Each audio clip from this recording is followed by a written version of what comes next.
हम विश्व में समृद्ध थे तब भी हमने कभी दुनिया को युद्ध में नहीं झोंका है। हम बुद्ध का देश है, युद्ध हमारी राह नहीं है। और इसलिए विश्व चिंतित न हो भारत के आगे बढ़ने से। मैं विश्व समुदाय को विश्वास दिलाता हूं कि आप भारत के संस्कारों को समझिए, भारत के हजारों साल के इतिहास को समझिए। आप हमें संकट मत मानिए, आप उन तरकीबों से न जुड़िए जिसके कारण पूरी मानव जात का कल्याण करने का सामर्थ्य जिस भूमि में है उस भूमि को ज्यादा मेहनत करनी पड़े। लेकिन फिर भी मैं देशवासियों को कहना चाहता हूं, चुनौतियां कितनी ही क्यों न हो, चुनौती को चुनौती देना ये हिंदुस्तान की फितरत में है। बांग्लादेश में जो कुछ भी हुआ है उसको लेकर पड़ोसी देश के नाते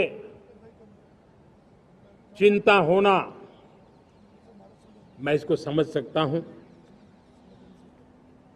मैं आशा करता हूं कि वहां पर हालात जल्द ही सामान्य होंगे।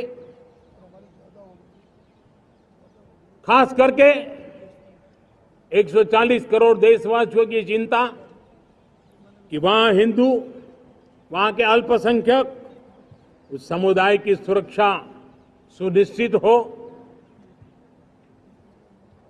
भारत हमेशा चाहता है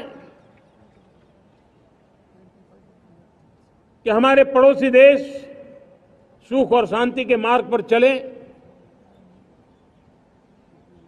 शांति के प्रति हमारा कमिटमेंट है, हमारे संस्कार है।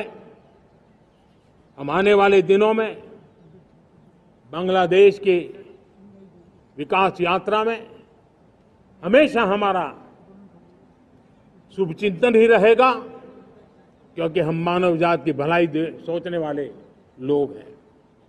मेरे प्यारे देशवासियों, हमारे संविधान को 75 वर्ष हो रहे हैं। भारत के संविधान के 75 वर्ष की यात्रा देश को एक बनाना, देश को श्रेष्ठ बनाने में बहुत बड़ी भूमिका रही। भारत के लोकतंत्र को मजबूती देने में हमारे देश के संविधान की बहुत बड़ी भूमिका रही। हमारे देश के दलित, पीड़ित, शोषित, वंचित को सुरक्षा देने का बहुत बड़ा काम हमारे संविधान ने किया है। अब जब संविधान के 75 वर्ष हम मनाने जा रहे हैं, तब हम देशवासियों ने संविधान में निर्दिष्ट कर्तव्य के भाव पर बल देना बहुत जरूरी है। और जब मैं कर्तव्य की बात करता हूं, तब मैं सिर्फ नागरिकों पर बोझ बनाना नहीं चाहता। कर्तव्य केंद्र सरकार के भी है, कर्तव्य केंद्र सरकार के हर मुलाजिम के भी है, कर्तव्य राज्य सरकारों के भी है, राज्य सरकार के हर मुलाजिम के हैं, कर्तव्य हर स्थानीय स्वराज संस्था के हैं, चाहे पंचायत हो, नगर पालिका हो, महानगर पालिका हो, तहसील हो, जिला हो, हर किसी के कर्तव्य है। लेकिन साथ साथ 140 करोड़ देशवासियों की कर्तव्य है।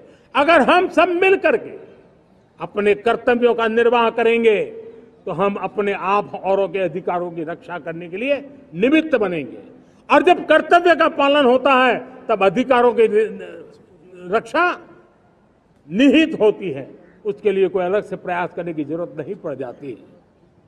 मैं चाहता हूं कि हमारे इस भाव को लेकर हम चलेंगे, हमारा लोकतंत्र भी मजबूत होगा, हमारा सामर्थ्य और बढ़ेगा और हम एक नई शक्ति के साथ आगे बढ़ेंगे।